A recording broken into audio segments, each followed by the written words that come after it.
Welcome back student last time पर determinant की कुछ इंपॉर्टेंट क्वेश्चन कर रहा था, तो आज फिर से उसके क्वेश्चन स्टार्ट करते हैं और बहुत ही सुपर इंपॉर्टेंट क्वेश्चन लेके आए हैं। जैसे कल वो क्वेश्चन जो था वो महा मोस्ट इंपॉर्टेंट क्वेश्चन था, वैसे ही आज का क्वेश्चन है ये भी सुपर इंपॉर्टेंट क्वेश्चन तो है ही यार। महा मोस्ट तो ना बोल के सुपर इंपॉर्टेंट क्वेश्चन तो कह सकते हैं, मतलब इसके भी चांसेस बहुत है क्वेश्चन आने के। हर बोर्ड में ये क्वेश्चन आता है। लिखा क्या है पहले समझ लो। कह रहा है if a comma b comma c are the pth qth and rth term of GP, किसी गुणोत्तर श्रेणी का किसी जीपी सीरीज का पीएथ टर्म ए है, क्यूएथ टर्म बी है, आरएथ टर्म सी है। लेकिन सर ये पीएथ क्यूएथ आरएथ हमें पता ही नहीं क्या होता है। अरे आपको एनएथ टर्म पता है कि नहीं पता है? आओ पहले जरा निकाल के दिखाते हैं। वी नो डैट, सिंपल सी बात है, we know that nth term of AP, nth tn of, देखो ऐसे nth टर्म ऑफ जीपी, ठीक, हिंदी में एनवा पद। बोल दो बेटा, एनवा पद, गुणोत्तर श्रेणी का एनवा पद। क्या लिखेंगे? एनवा पद। कौन बताएगा फॉर्मूला? tn बराबर फॉर्मूला क्या होता है? ये होता है बेटा ए कैपिटल आर की पावर n-1। क्या होता है सर?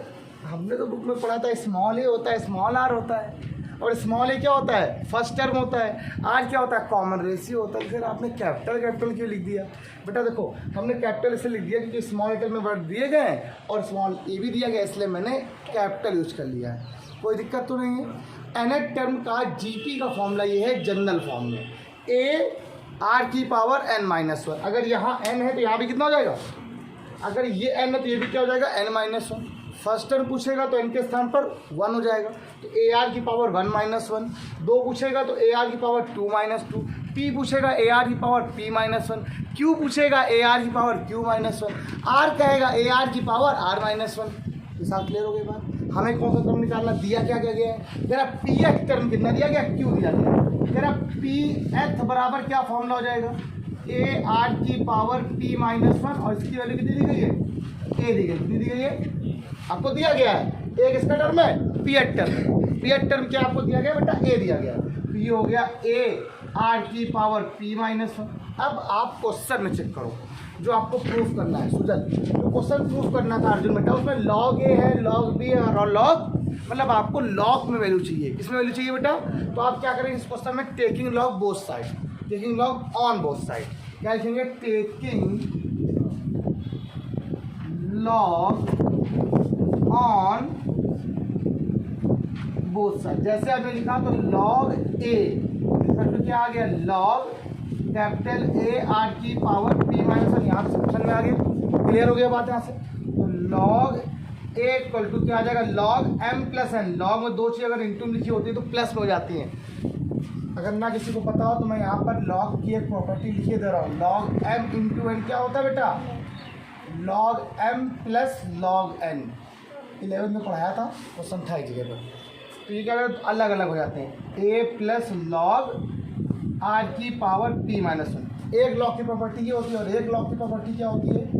लॉग m की पावर n इक्वल टू होता है n लॉग m, मतलब पावर पहले हो जाती है। इसी क्वेश्चन को यहाँ पर अच्छे से रिपीट करो। जैसे लिखा हुआ है लॉग ए इक्वल टू, ये तो लॉग कैपिटल ए लिखा हुआ है, ये आ जाएगा p-1 लॉग आर। ये बताओ सबको यहाँ तक समझ आया कि नहीं है? कुछ नया नहीं किया मैंने, बस सिर्फ लॉग लिया है, लॉग की प्रॉपर्टी अप्लाई कर दी है, उसको अलग अलग बना दिया आपसे।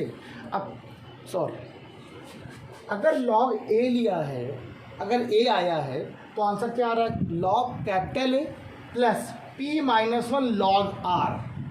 क्या आ रहा है बेटा आपके पास? p-1 log are. अगर मान लीजिए अगर यहाँ पर पीएथ टर्म है तो लॉग ए आ रहा है, क्यूएथ टर्म होगा तो यहाँ पे क्या आएगा फिर, और आर होगा तो यहाँ पे क्या आएगा? सिमिलरली क्या लिखेंगे बेटा हम लोग इसी में? अब तीनों को सॉल्व नहीं करना अलग, एक बार कर लिया बहुत है। अगर आपने पीएथ टर्म लिया था तो लॉग स्मॉल ए आया, अगर क्यूएथ लोगे तो क्या आएगा, और आर एन लोगे तो क्या आएगा? तो अगर यहाँ पर लॉग स्मॉल भी ले लिया गया है तो इससे तो कोई फर्क पड़ने वाला नहीं है, सिर्फ ये क्या आएगा? q-1 लॉग आर, ये वही रहेगा, कोई दिक्कत तो नहीं पक्का। और अगर मान लीजिए यहाँ पर क्या होता है? लॉग सी होता तो ये कितना आता है? Log a plus r-1 capital log r. ये देखो ये क्वेश्चन नंबर 1 हो गया, ये क्वेश्चन नंबर 2 हो गया, ये क्वेश्चन नंबर क्या हो गया। ये बात सबको समझ में आ गई। आपको देखो लॉग ए की वैल्यू आ गई, लॉग बी की वैल्यू आ गई, लॉग ये देखो यहाँ पर लॉग ए, लॉग बी, लॉग सी लगा देंगे, आपका आंसर आ जाएगा। हो गया सॉल्व। इतना जिसको नहीं आता वो कुछ नहीं कर सकता। एक बार रिपीट कर रहा हूँ, सुनो। जी ट्रेसिस का जो फॉर्मूला होता है बेटा वो ये होता क्या है, कहता क्या है, nth टर्म बराबर फॉर्मूला होता है ए आर की पावर n माइनस। ये फॉर्मूला होता है जीपी सीरीज का, जीपी सीरीज का होता है। बट यहाँ पर ए स्मॉल लेटर ऑलरेडी लिखा हुआ था, इस मैंने उसको ए क्या मान लिया, कैपिटल ए मान लिया। जहाँ आर स्मॉल था उसको मैंने कैपिटल आर लिख कर लिया है, कोई दिक्कत नहीं। फिर मैंने क्या किया, कोई बात नहीं, अगर nth टर्म है तो यहाँ पर n माइनस 1 आ रहा है, pth टर्म होगा तो p माइनस 1 हो जाएगा, rth होगा तो r माइनस 1 हो जाएगा, अगर z होगा तो z माइनस 1 आ जाएगा। तो वैसे ही मैंने क्या कर लिया, यहाँ पर pth टर्म निकाला ए आर की पावर p माइनस। अब आपको दिया क्या गया, कह रहा ए बी सी जो हैं वो pth qth और rth टर्म है।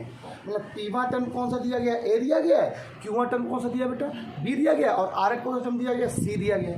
तो हमने सिंपल सी बात है, ए बराबर कितना आ गया, ए आर की पावर। अब क्वेश्चन में आपको लॉग ए चाहिए, लॉग बी चाहिए और लॉग सी चाहिए, तो आपने क्या दोनों तरफ लॉग ले लिया। तो लॉग ए बराबर क्या आ गया, लॉग एम इंटू एन। अगर लॉग में कोई चीज़ इंटू में आती हो तो वो प्लस में बन जाती है, क्या हो जाती है, अगर कोई चीज़ इंटू में आती है, कुछ पूछा है लॉग, अगर कोई चीज़ इंटू में आती है किसमें आती है, प्लस में। तो log M plus log N, और इसके पावर में अगर लॉग नहीं लिखा होता तो लॉग पावर क्या होती, पहले आती है। इसमें पावर लिखा हुआ तो पावर क्या हो गई, पहले आ गई। तो आपने लॉग ए की देखो वैल्यू निकाल ली। जिस तरीके से आपने लॉग ए निकाला है वैसे ही आप क्या निकालोगे, बी निकालोगे। तो जैसे लॉग ए आ रहा था तो यहाँ पे कितना p माइनस 1 था, अगर लॉग बी होगा तो फिर क्या होगा यहाँ पर q माइनस 1, लॉग सी होगा क्या दिया जाएगा, तो सही लिखा है बस, सॉल्व हो गया क्वेश्चन लिखो। इसीलिए मैंने इसको जगह अच्छे बना रखा है ताकि आपको समझ में। अब सारी वैल्यू लॉग ए, लॉग बी, लॉग सी की वैल्यू को यहाँ पुट करो। बहुत अब क्वेश्चन कुछ नहीं बचा है, और ये बता रहा हूँ आपको, ये क्वेश्चन कंपटीशन में कितनी बार पूछा गया था, मैं तुम्हें क्या बताऊँ, बहुत बार आया हुआ है क्वेश्चन। ये हो गया log a plus q minus 1 log r, answer 0 आ जाए। लेकिन करना है आपको, सॉल्व करना है, बिना सॉल्व करे नहीं आने वाला, ठीक। और ये क्या लिखा दे रहा है देखना, पी क्यू आर 1 1 1। अब सूझा बेटा, इसके आगे क्या तुम मुझे कुछ बस तो क्या करें, क्यों मन में से रोमांस करें, कर सकते हैं लेकिन कुछ और बताओ, थोड़ा जल्दी हो जाएगा। एक प्रॉपर्टी बताई थी सम जोड़ने वाली, उसको अलग अलग कर दे तो कुछ काम आसान हो जाए। हाँ बताओ, प्लस लिखा उसको अलग कर देना। देखो अच्छा बात था, एक काम करते हैं यहाँ से, छोटा बहुत सिंपल सी बात है। आपको मैंने क्या बताया था, आप अगर कोई चीज़ प्लस में लिखा है, कोई दो टर्म, उनको आप अलग अलग करके दो डिटर्मिनेंट बना सकते हो। तो इसका पहला टर्म क्या लिखा है, log A, log A, log A.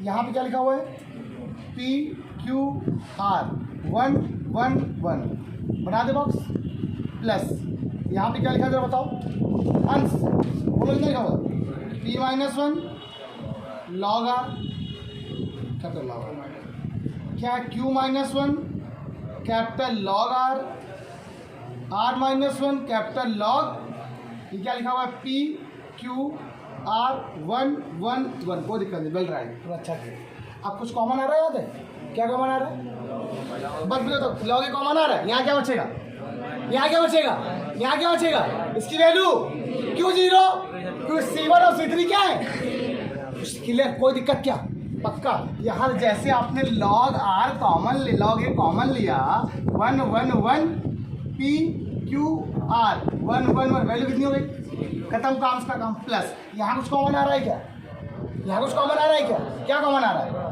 Log are आपने एक स्टेप बढ़ा देता हूँ, चलो एक स्टेप और बढ़ा देते हैं, मतलब ऐसे तो हम सिंपल कर देते हैं, आंसर आ जाता है p माइनस 1 q माइनस 1, ये क्या लिखा हुआ है, p q और ये 1 1, और इसकी वैल्यू बोलो कितनी है, खत्म बवाल, इसकी वैल्यू 0 आएगी, कौन बताएगा, कुछ ना करो, इससे इसको घटा दो या इसको इसमें जोड़ दो, सिंपल। कैसे, आपने क्या किया, C2 में गए और C2 माइनस क्या कर दिया, तो बहुत सारे तरीके करने। ये क्या आ गया, p minus 1 q minus 1 r minus 1 यहाँ पे काम किया C2 में P -1 Q -1 R -1 1 1 किसी की वैल्यू 2 रो 2 कॉलम सेम, उसकी वैल्यू 0 + 0 आंसर। क्या प्रूफ करना था? देन प्रूफ दैट इसकी वैल्यू क्या आएगी, खत्म हो गया। क्वेश्चन था बढ़िया, क्योंकि लाजवाब क्वेश्चन था ये, लाजवाब क्वेश्चन। जरा फटाक से क्वेश्चन करो सब लोग सुनिए। तो अब आपके पास एक क्वेश्चन और लेके आया, देखो सुनो क्या है क्वेश्चन। कह रहा है if Pth Qth and R, पीवा पद, क्यूवा पद और आरवा पद क्या दिया गया, ABC इन HP।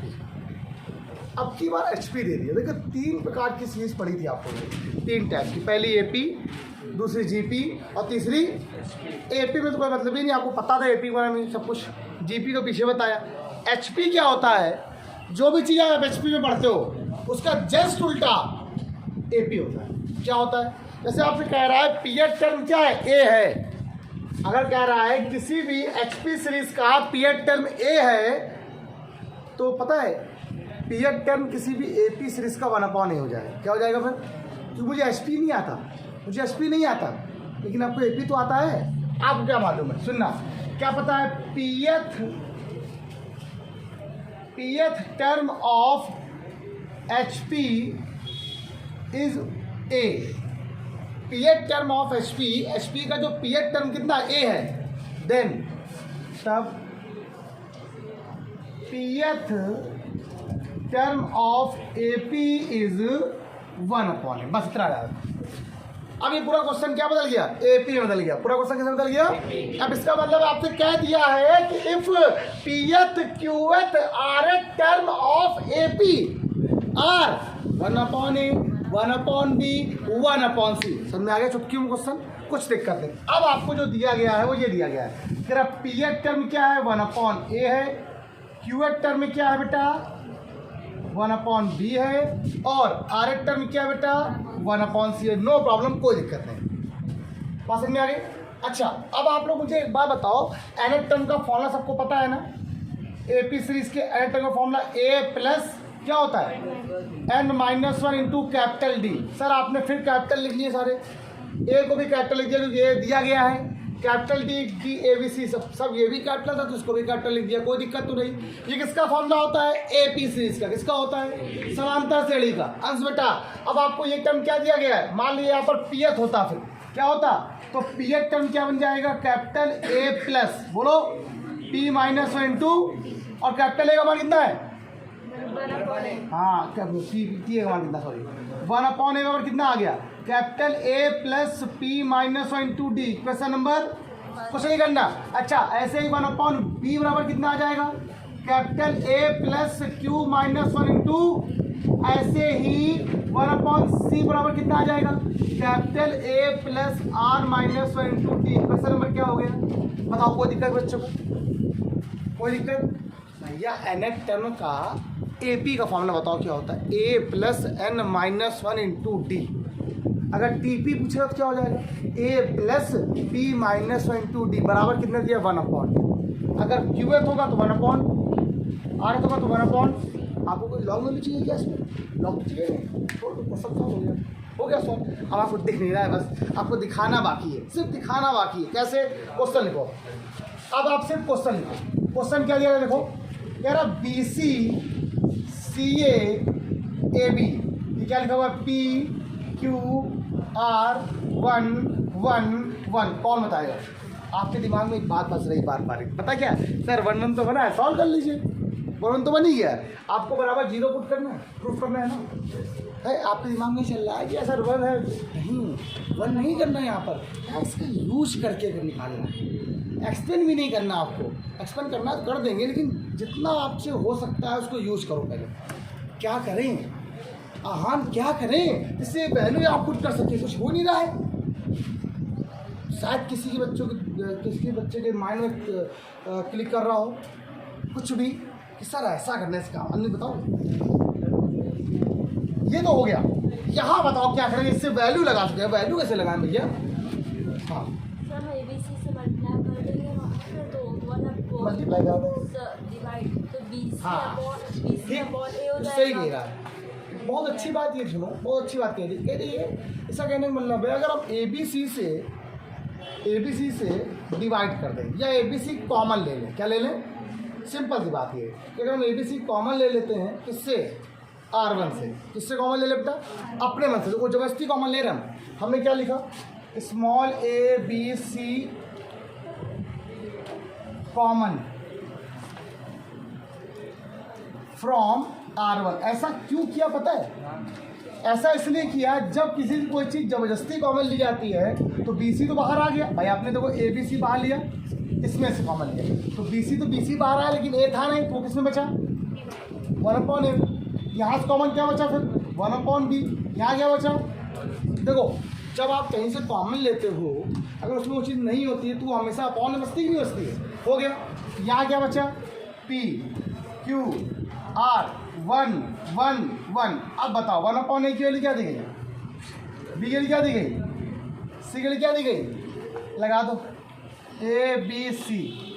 बताओ 1/A की वैल्यू क्या दी गई है, A plus P minus 1 into D। ठीक, यहाँ क्या दिया गया है, A plus Q minus 1 into D। अच्छा ये A plus R minus 1 into D। अच्छा ये तो कितना बचेगा, P Q R 1 1 1। अच्छा मैं आपको एक बात बताऊँ, इसकी वैल्यू 0 आती है लेकिन तुम लोग को याद नहीं आ रहा भाई, वही क्वेश्चन हो गया।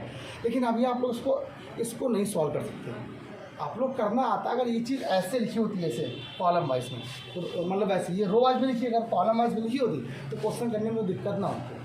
कि आपने तो वैसे तोड़ना सीखा, ऐसे तोड़ना सीखा नहीं। तो हमने आपसे कहा था डिटरमिनेंट में अगर सभी रो को कॉलम में बदल दिया जाए या कॉलम को रो में, उसके बाद कोई फर्क नहीं पड़ता। तो हम अपनी एक प्रॉपर्टी यूज़ करते हैं और ABC ऐसे लिख देते हैं और ऐसे बना के, ये रो था तो कॉलम लग A plus P minus 1 into D, ये क्या है, A plus Q minus 1 into D, ये क्या है, A plus R minus 1 into D। बोले क्या लिखा हुआ है, P Q R 1 1 और अच्छा इसको अलग कर दें, ABC बाहर है तो उससे क्या फ़र्क पड़ेगा, क्या बचेगा, A ये बोलो कितना है, P Q R 1 1 और प्लस, ये इसको अलग कर दें, ये क्या है बोलो, P minus 1 into Q minus 1 into R minus 1 into, ये क्या है, P Q R 1 1 और 1। अच्छा इसमें कॉमन कितना आ रहा है, क्या बचेगा, इसकी वैल्यू कितनी आ जाएगी, खत्म। अच्छा यहाँ कॉमन बताओ कितना है, D। अगर इसमें इसको माइनस कर दोगे तो भी देखो बच जाएगा सेम। अभी पीछा यही क्वेश्चन था भैया, ये भी कितना आ गया, दोनों जोड़ो कितना आ गया, क्या प्रूफ करना था, आंसर, कोई दिक्कत तो नहीं है, पक्का कर लो।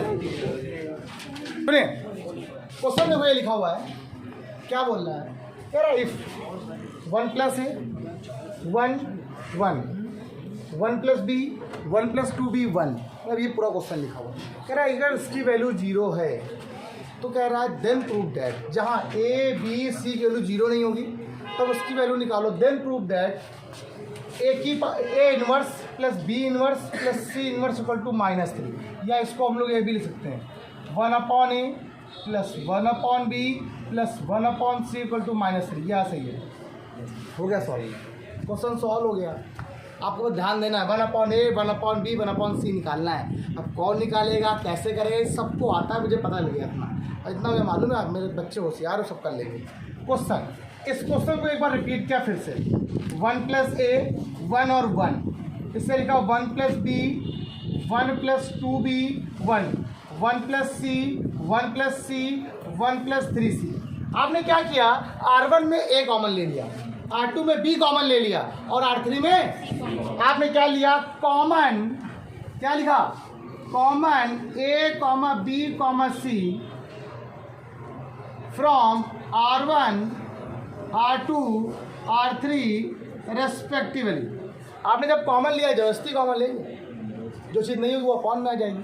तो यहाँ से A कॉमन लिया, यहाँ से B कॉमन लिया, यहाँ से C कॉमन लिया। सूजल, जब यहाँ से A कॉमन लोगे तो ये 1/A प्लस 1 बचेगा कि नहीं बचेगा, क्लियर हो गया।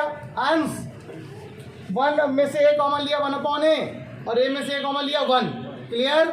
1 में से कॉमन लिया 1/A, 1 में से कॉमन लिया 1/A डन हो गया। यहाँ से b कॉमन लो, 1/b + 1, 1/b + 2, 1/b, डन हो गया। फ्रांसु यहाँ कॉमन लिया, 1/c + 1, 1/c + 1, 1/c + 3। ये बात सबको समझ में आ गई। अब तिक्रम तुम्हें याद होना चाहिए, तिक्रम तुम्हें आना चाहिए। ऑपरेशन कैसे करना है आना चाहिए आपको। क्या करना है मैं दिखा दे रहा हूँ, देखो एक बार। R1 में जाओ और R1 + R2 + R3 कर दो। आपको सर यही प्रूफ करना था, आ गया आंसर, आ गया आपका। देखना कैसे, जब आपने ऐसा काम किया तो ABC तो बाहर था, जब आपने इसको इसमें सबको ऐड कर दिया तो यहाँ पर इसको ऐड करो, कितना बचेगा, 1/A + 1/B + 1/C + 1। यहाँ को कितना आएगा, 1/A + 1/B + बोलो C + 3 आएगा बेटा। हमने यहाँ पर कर लिया, देखो जोड़ो, 1 + 1 + 1 3 नहीं हो गया। यहाँ जोड़ो 1/A + 1/B + 1/C 2 + 1 3। ये जोड़ो कितना आएगा, 1/A + 1/B + 1/C + अब जो लिखा उसको लिखा रहने दो, 1/B + 1। अपने आप 0 बन जाएगा, प्रसाद ना होगा। 1/B + 2, ये क्या है, 1/, ये बोलो कितना है, 1/c + 1, 1/c + 1, 1/c + 3। अब कुछ कॉमन आ रहा है क्या, क्या कॉमन आ रहा है, देखो कॉमन क्या आ रहा है। ABC तो बाहर था ही, कोई मतलब नहीं, बचा क्या, 1/A + 1/B + क्या बचा, 1 1 1, क्या बचा, 1/B + 1, 1/B + 2, 1/B, ये क्या बचा,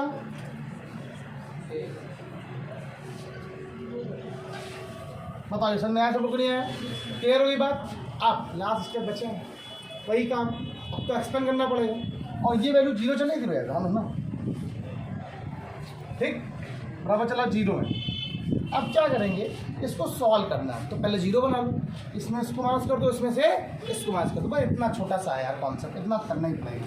C1 में क्या आ गया, C1 माइनस, C2 में क्या आ गया, C2 माइनस, तो ये तो ऐसे लिखा रहेगा ABC 1/A 1/B,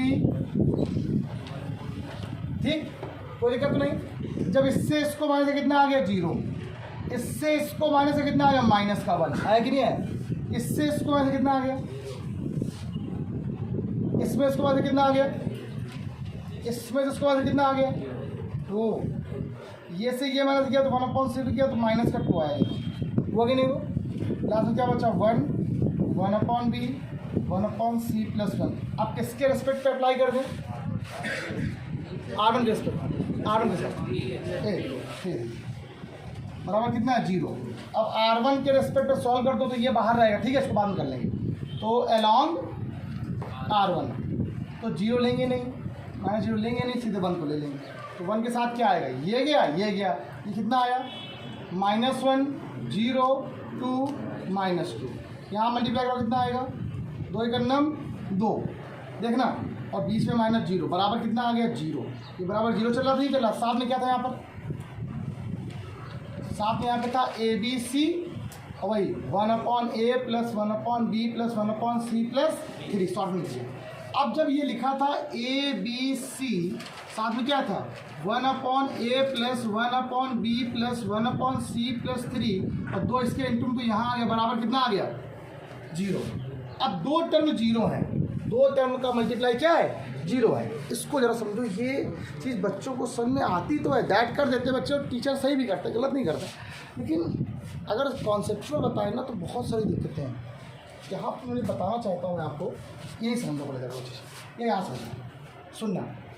अगर कभी भी 2 टर्म इंटू में होते हैं, है ना, और उनका मल्टीप्लाई कितना 0 हो जाए, तो इसकी 3 कंडीशनें होती हैं। कौन कौन सी, हो सकता है कि A की वैल्यू 0 हो और B की वैल्यू 0 ना हो सकता है कि A की वैल्यू 0 ना हो बट B की वैल्यू 0 हो, और हो सकता है कि A भी 0 और, क्योंकि इसका मल्टीप्लाई करो तो भी 0 आएगा, ये करो तो भी 0 आएगा, और ये करो तो भी। सर मुझे कैसे मालूम चलेगा कि तीनों में कौन सी कंडीशन फॉलो हो रही है, वो क्वेश्चन में दिया गया। ए की वैल्यू 0 बराबर, बी की वैल्यू 0 बराबर, सी की वैल्यू 0 बराबर। इसका मतलब कि जो ए बी सी है वो 0 के बराबर। तो 0 बराबर कौन है?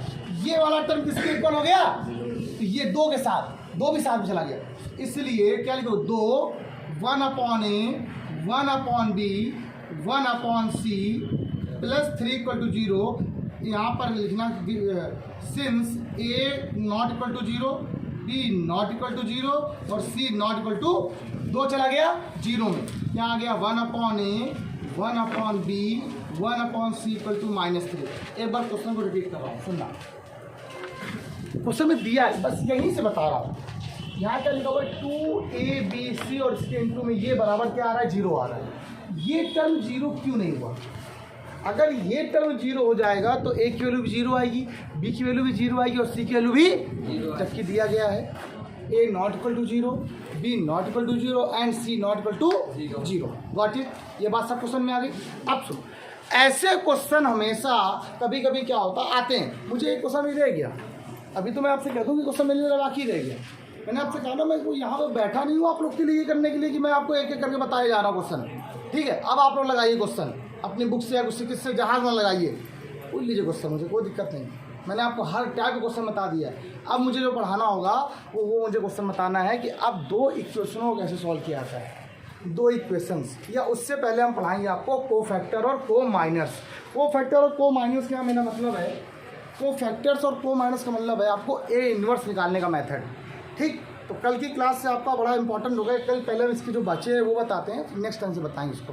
तो आज के लिए इतना ही। 12 क्लास लाइक शेयर सब्सक्राइब करते रहो, प्रैक्टिस करते रहो, पढ़ते रहो, कमेंट ज़रूर किया करो। अच्छा लगता है प्लीज़ सभी लोग पढ़ते रहो, लाइक करो, सब्सक्राइब करो।